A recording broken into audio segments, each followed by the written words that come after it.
इस वीडियो में ऐसी खवातीन के लिए खुशखबरी है जो प्रेग्नेंट हैं, हामिला हैं और अगर आपके अंदर ये सारी अलामात पाई जाती हैं जो हम डिस्कस करने वाले हैं तो अल्लाह ताला आपको बेटे से नवाज देंगे।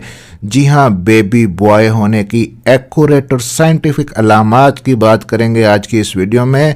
मेरा नाम है डॉक्टर ताहिर, चैनल है आपके लिए डॉक्टर हेल्पिंग हेल्थ, सब्सक्राइब जरूर कर लीजिएगा। तो जो अलामात आपको मैं बताने लगा हूँ, एक या दो अलामात बेबी बॉय की जो सिम्टम्स हैं आपने अपने अंदर नहीं देखनी बल्कि कलेक्टिवली इनको देखना है।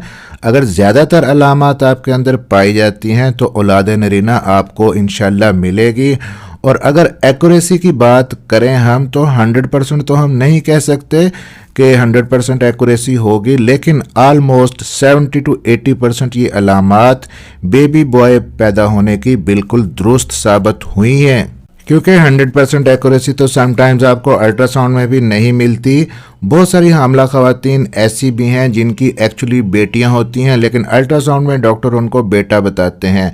समटाइम्स ऐसा होता है कि बच्चे की, बेबी की जो लेग्स हैं उनके दरमियान अम्बिलिकल कॉर्ड जो होता है बच्चे का वो पड़ा होता है और वो उससे मिस परसेप्शन आती है कि शायद टेस्टिस हैं, ये मेल बेबी है, एक्चुअली वो आपकी बेबी गर्ल होती है। तो अल्ट्रासाउंड पे बाज़ औक़ात डॉक्टर जेंडर डिक्लेयर भी नहीं करते, लिखते भी नहीं है। इवन के बाज़ कंट्रीज़ के अंदर तो बैन है, जैसे कि इंडिया है, वहाँ बेबी की जेंडर का आप पहले से नहीं पूछ सकते।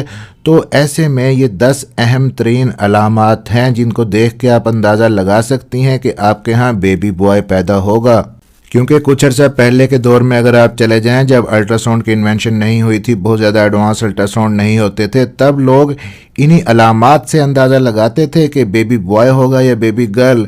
पुरानी जो एक्सपीरियंस्ड दाइयाँ होती थीं या घर की जो बड़ी बुजुर्ग खवातीन होती थीं वो ऑलमोस्ट 90 से लेकर 95% एक्यूरेट बता देती थीं कि आपको बेबी बॉय होगा इस दफ़ा।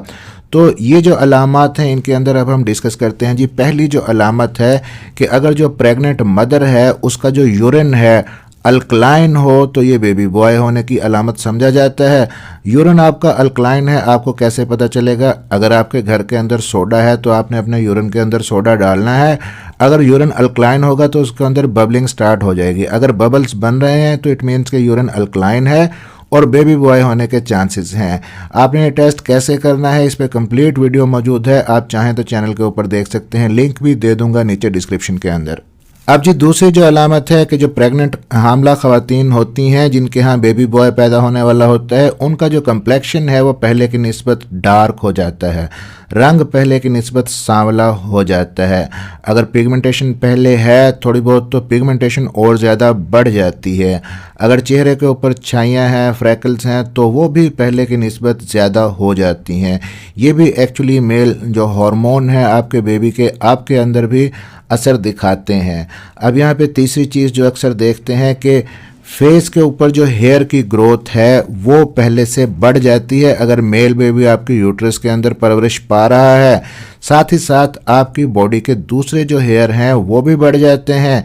आपके फेस के ऊपर जो हेयर होते हैं वो पहले से ना सिर्फ बढ़ जाते हैं बल्कि पहले की निस्बत मोटे और थिक हो जाते हैं। तो बॉडी हेयर और फेस के हेयर बढ़ जाते हैं लेकिन आपके जो सर के बाल हैं वो गिरना शुरू हो जाते हैं, कम होना शुरू हो जाते हैं। ये एक्चुअली मेल हार्मोन टेस्टोस्टेरोन की वजह से ऐसा होता है और ये एक साइंटिफिक रीज़न है। क्योंकि जब मेल हार्मोन टेस्टोस्टेरोन खवातीन के अंदर बढ़ता है तो ये वही केस होता है जैसा कि PCOD, polycystic ovarian disease, PCOD या पीसीओएस जिसको कहते हैं। तो ऐसी खवातीन के अंदर भी मेल हार्मोन टेस्टोस्टेरोन बढ़ा हुआ होता है जब वो प्रेग्नेंट नहीं भी हैं, जिनको पीसीओडी है। इसी वजह से उनके अंदर चेहरे के ऊपर हेयर ग्रोथ ज़्यादा होती है और सर के बाल गिरना शुरू हो जाते हैं। तो इसी तरह जब मेल बेबी आपकी यूट्रस के अंदर परवरिश पा रहा है तो टेस्टोस्टेरोन आपके अंदर ज़्यादा होगा, तो मेल बेबी वाली प्रेग्नेंट खवातीन के हार्मोन भी पीसीओडी वाली खवातीन के हार्मोन की तरह ही एक्ट करते हैं। नेक्स्ट है जी, प्रेग्नेंट जो खातून है उसकी जो नोज़ है, नाक है, थोड़ी मोटी हो सकती है, हो जाएगी, पफ़ी हो सकती है। ये भी टेस्टोस्टेरोन की वजह से है। अगर मेल बेबी आपकी यूट्रस में है तो आपकी नाक मोटी होगी और पफ़ी होगी। फिर बेबी बॉय होने की सूरत में नाज़िया, वोमिटिंग, उल्टी मतली जैसी शिकायत और चिड़चिड़ापन जो है वो कम होता है। इसके अलावा अगर आप हार्ट बीट अपनी बेबी की चेक करवाते हैं, डॉक्टर के पास जाते हैं, तो बेबी की हार्ट बीट अगर 145 से कम है तो बेबी बॉय होने के चांसेस ज़्यादा होंगे। फिर इसी तरह बेली की शेप देखी जाती है कि अगर बेली की शेप बेबी बम्प है, जो आपकी बेली का उभार है वो फ्लैट है और चिपटा है, तो बेबी बॉय होने के चांसेस ज़्यादा होंगे। और बेबी बॉय होने की सूरत में लेबर पेन जल्दी स्टार्ट हो सकते हैं। ख़वातीन को अमूमन 38 वीक्स के अंदर जिनका बेबी बॉय होता है उनको लेबर पेन स्टार्ट हो जाते हैं, क्योंकि जो बॉय होता है उसका हेड जल्दी नीचे फिक्स हो जाता है, डिप डाउन कर जाता है। ये भी मुशाहिदा अक्सर देखने में आया है। फिर फाइनली ऐसी ख़वातीन जिनके यहाँ बेबी बॉय की पैदाइश होने वाली होती है, उनकी लेफ़्ट लेग के अंदर खिंचाव रहता है, सैक्रोइलियक जो जॉइंट है, ये भी ऑब्जर्वेशन है। तो इन द एंड ये जो अलामात हमने डिस्कस की हैं 100% तो एक्यूरेट नहीं कहेंगे। 100% एक्यूरेटसी तभी आपको मिलेगी जब आपका बेबी डिलीवर होकर आपके हाथ में आएगा, लेकिन 70 to 80% दुरुस्त साबित हुई है ये प्रिडिक्शंस। अपना ख्याल रखिएगा, पॉजिटिव रहिएगा, पॉजिटिव सोचिएगा। बेबी बॉय हो या बेबी गर्ल, हेल्दी औलाद के लिए दुआ कीजिएगा। मिलते हैं अगली किसी इन्फॉर्मेटिव वीडियो में। चैनल को सब्सक्राइब जरूर कर लीजिएगा।